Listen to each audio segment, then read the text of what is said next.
Hallo miteinander, I'm Jiteki, and this is Jiteki no Yuukarin, meaning something along the lines of calm and comfortable little Yuka.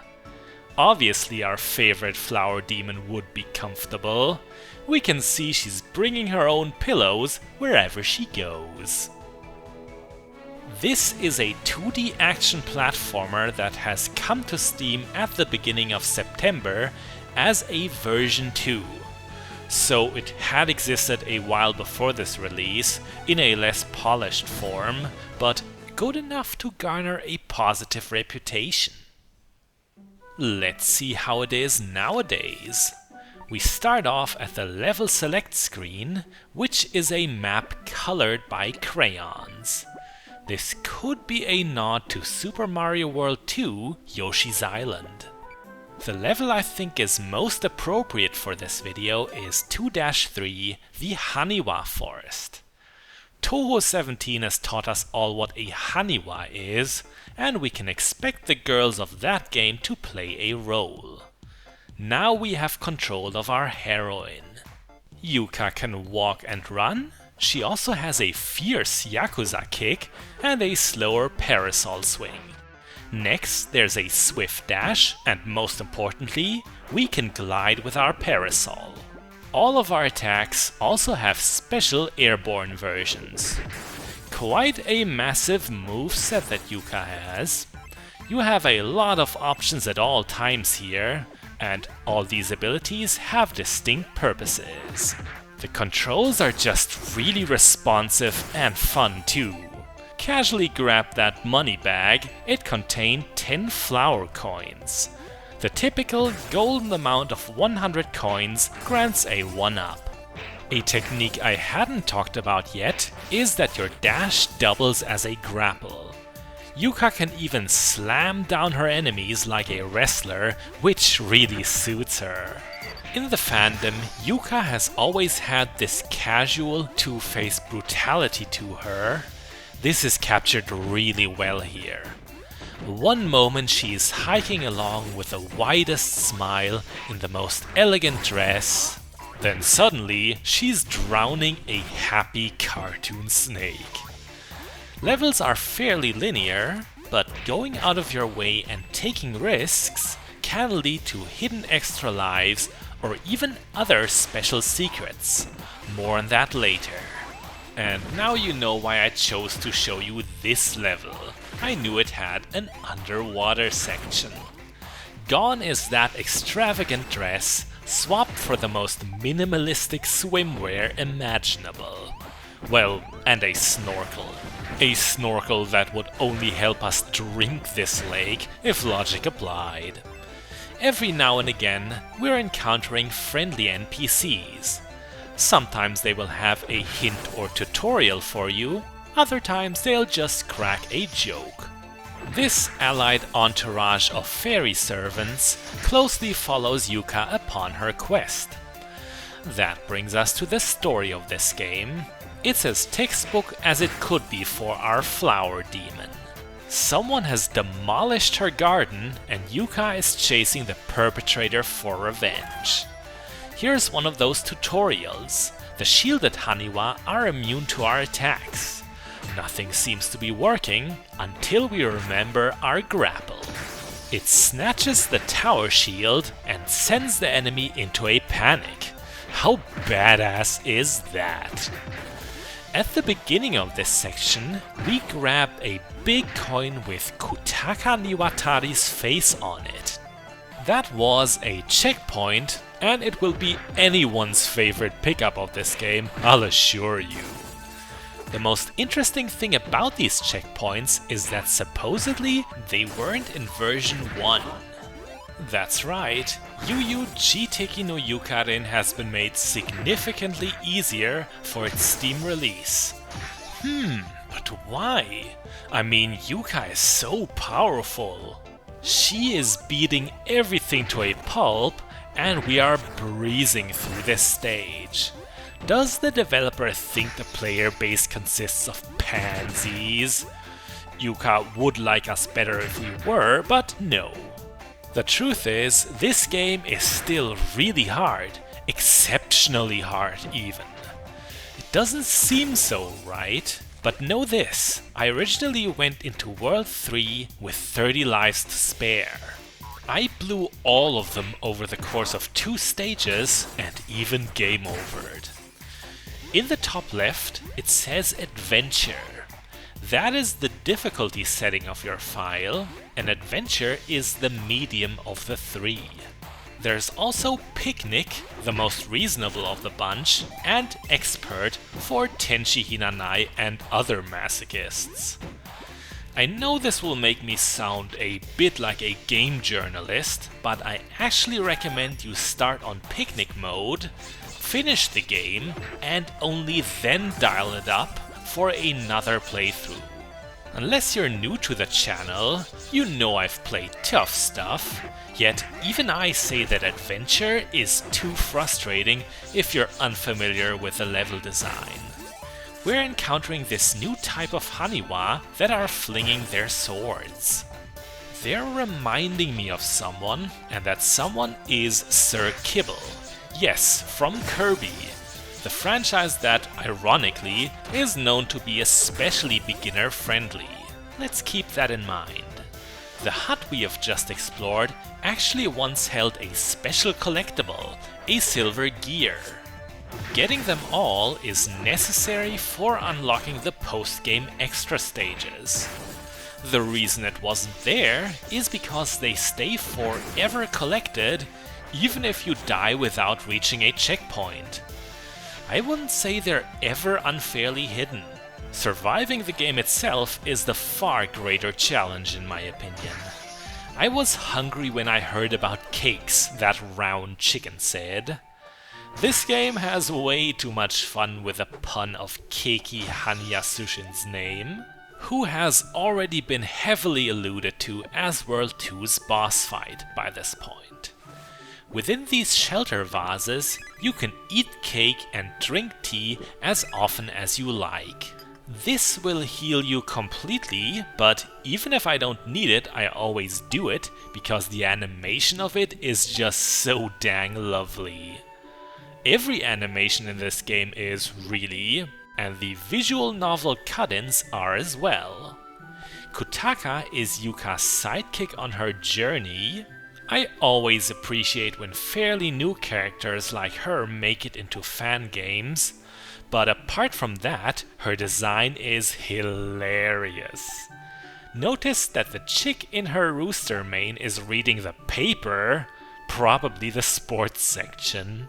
Even better though, she has a hairpin of a grilled chicken leg. Could you imagine if a person went around with a severed, crispy brown human limb on them, like some crazy cannibal? Apparently that's the kind of girl Kutaka is in this interpretation. On to fighting more Haniwa, shielded ones as well as Sir Kibbles. Jiteki no Yuukarin does borrow a lot from Kirby. For example, you die with the exact same iconic effects. Kirby may be a fluffy, puffy platformer, but you don't have to do too much to turn its concepts into one absolute nutcracker of a game. That's what this is, hardcore Kirby's Dreamland. How unfortunate that we dropped in that pit. It almost happened twice. By a hair and more through luck than skill, did it not. Of course, Jiteki no Yuukarin is not exactly a Kirby clone. Instead, you can spot a bunch of 16-bit references, predominantly Super Nintendo. There's the already mentioned Yoshi's Island, but also very noticeable is Donkey Kong Country. The killer bees are an example, notoriously hard to kill back then, impossible here. I've never seen one die, not even rare, special gimmicks can harm them. Grabbing another Kutaka coin just before we solve a clever puzzle. It turns out bashing attacks against the tower shields is effective, just in a very different way than you would think. Before Kutaka coins existed, The only checkpoints in levels, or midpoints I should say, were the shelter vases. I had never played version 1 before, but I guarantee you it would have made me scream and cry. Making it from one coin to the next can be frustrating enough as is. Once out of this one-up cave awaits another swimming section. Underwater, Yuka has only a single attack, a most athletic kick that creates a small shockwave. Its range is actually really impressive, but it doesn't help us that much here.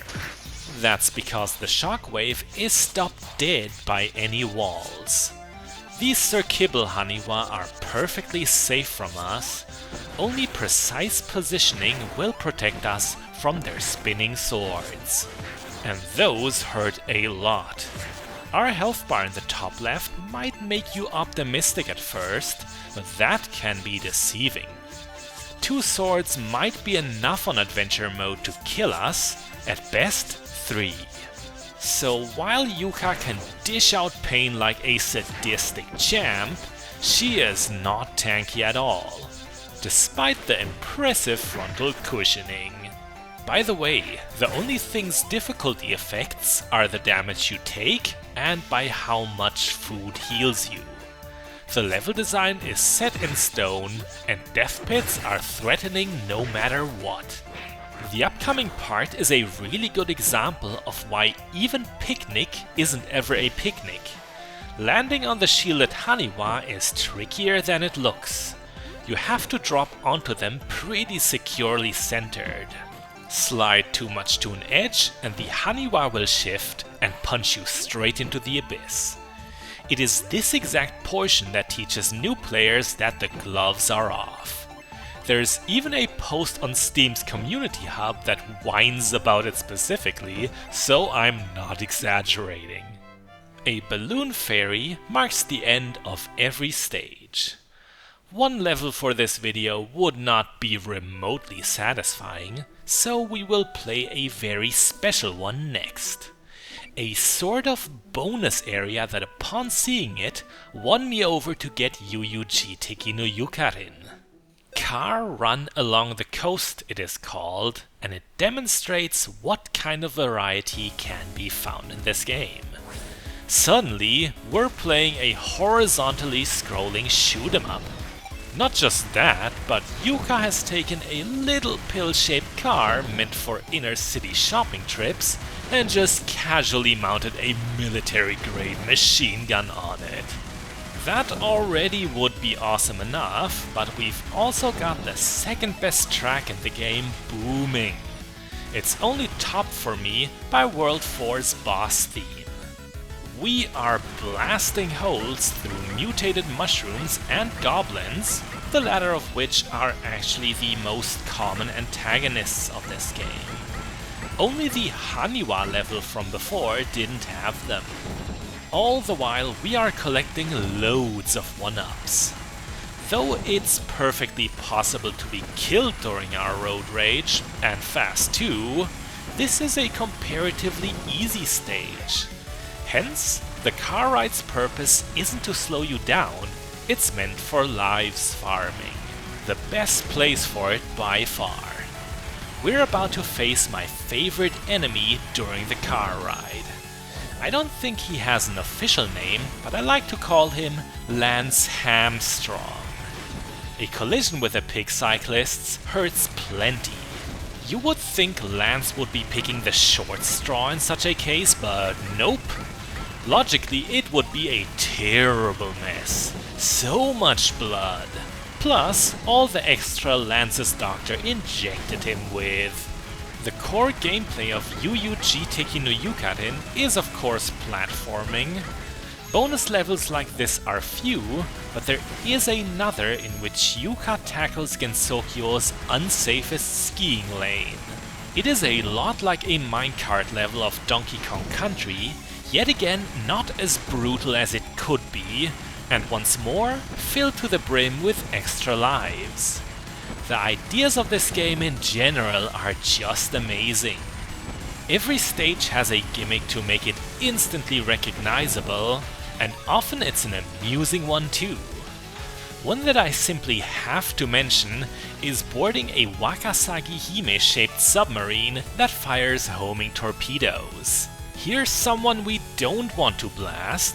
The friendly Aki sisters are feeding us fresh yams that we'll gladly chomp on even though we didn't need the healing. Too bad they got flattened by this much more unsavory girl. Nitori has brought along a battle tank made up of not more than 60% paper mache, I'm sure, and she plans to use it.